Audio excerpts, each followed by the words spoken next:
MP news time में आपका स्वागत है। खबर मध्य प्रदेश के रीवा से, जहां एक ऐसी प्रेमी की प्रेम कहानी सामने आई है जिसने प्यार में धोखा खाया और 80 लाख रुपए गंवाने के बाद थाना में शिकायत के बाद अदालत के शरण के साथ अब कानूनी जंग के नए आयाम खोल दिए हैं। जी हां, प्यार में दिया गया था 80 लाख का नजराना अब बन गया है कोर्ट की बहस। इसके साथ ही देश के उपराष्ट्रपति तक एक बड़ी शिकायत की है। आपको बता दें कि रीवा के रहने वाले विवेक शुक्ला ने अपनी प्रेमिका को उपहार में कई मोबाइल और शॉपिंग करवाई और लगभग 80 लाख रुपए खर्च कर दिया।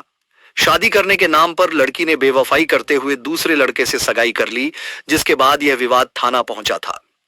विवेक शुक्ला का आरोप था कि मैंने लड़की के ऊपर 80 लाख से ज्यादा के उपहार और पैसा खर्च किया हूं, जिसकी रसीद और फोन पे से किया गया भुगतान की कॉपी भी थाना में प्रमाण दिया है। उनका दावा है कि प्रेमिका ने शादी का वादा कर उनसे बड़ी रकम ऐंठ ली है और फिर कर ली किसी और से सगाई। फरवरी में इस मामले की शिकायत अमहिया थाने में दर्ज कराई गई है। पुलिस ने जांच की, आरोपों को सही पाया और प्रेमिका पर एफआईआर दर्ज कर दी गई। लेकिन कहानी यहीं खत्म नहीं होती। प्रेमिका ने एफआईआर को हटवाने के लिए हाईकोर्ट का दरवाजा खटखटाया, लेकिन वहां से भी झटका मिला, अपील खारिज हो गई। अब इस मोहब्बत की जंग पहुंच गई है देश के उपराष्ट्रपति के पास। युवक ने अपनी शिकायत राष्ट्रपति भवन तक पहुंचा दी है। मामला फिलहाल रीवा न्यायालय में विचाराधीन है, जहां करोड़ों की मानहानि और नजराने की वापसी की मांग की गई है। सुनते हैं पीड़ित प्रेमी विवेक शुक्ला ने इस पूरे मामले में क्या कहा। तो 80 लाख का मामला था, वो पैसे के लेन देन का मामला था। ये मामला भी हाई कोर्ट में लंबित है, हाई कोर्ट में ये चल रहा है। और मामला जो है उसको ऐसे कह सकते हैं कि जब एफआईआर दर्ज की गई, एफआईआर के बाद एक 354 का एक रिपोर्ट लिख दी गई थाने में। 354 में इन अपने बड़े पापा की लड़की का भी नाम लिखवाया गया और आरोप कुछ लगवाया गया। फिर वो इन्होंने दिया नगर पुलिस अधीक्षक को। नगर पुलिस अधीक्षक से वो और रीवा एसपी के पास भी गया। फिर उसकी प्रॉपर जांच की गई। जांच में वो आरोप जो लगाए गए वो पूरी तरह से असत्य पाए गए। असत्य पाए जाने के बाद पूरी तरह से जो आरोप था वो निराधार या झूठा निकला।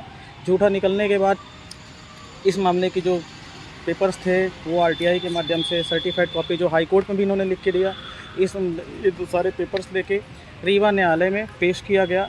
धारा 356 मानहानि के संबंध में 248 न्याय संहिता का एक नोटिस इनको जारी करवाया गया है, आज जारी किया गया है। अब ये मामला एक दूसरा मामला जो है हाई कोर्ट के बाद एक दूसरा मामला रीवा न्यायालय में अब चलेगा। नहीं, जो आपके यहाँ आपने शिकायत की थी, काफ़ी बवाल लगा था, इसके बाद उन्होंने पैसा भी देने का वादा किया था, अभी क्या हुआ? नहीं, उसके बाद कई अनाप शनाप चीज़ें की गई है। हमें तो ऐसी कोई जानकारी नहीं है, क्योंकि जब कोई मामला कोर्ट में चला जाता है, दो लोग अपने मन से इस मामले को सुलझा नहीं सकते। और ये जो लड़ाई है सत्य असत्य की, न्याय की लड़ाई है, तो इस मामले को अंतिम चरण तक मैं ले जाऊँगा।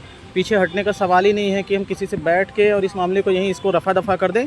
मामला लास्ट तक जाएगा और न्याय की लड़ाई चल ही रही है, सच झूठ की, जैसा कि आपसे मैं कह रहा हूं। ऐसा कुछ भी नहीं है, बल्कि ये ज़रूर हुआ है कई जगह अफवाहें उड़ाई गई कि एफआईआर रद्द हो गई है। लोगों को ये बताया गया है कि जो लड़के की तरफ से डिमांड की जा रही है, और ये भी कहा गया कि लड़का मेंटली डिस्टर्ब है। बहुत सारी बातें बनाई गई। जैसे क्या होता है कि चोर चोरी करता है तो बोलता है मैंने चोरी नहीं की। कोई अपराध कर ले तो अपराध करने वाला ये नहीं बोलता हमने अपराध किया है। यहाँ वही है कि आपने चोरी भी कर ली और आपको दूसरे पे आपको गिरा हुआ आरोप, और बचने के लिए बहुत सारी चीज़ें जो नहीं की जाती वो सब आपने किया है। ऐसे भी कृत्य किए जो नहीं करने थे, लेकिन आपने बहुत सारी चीज़ें की हैं।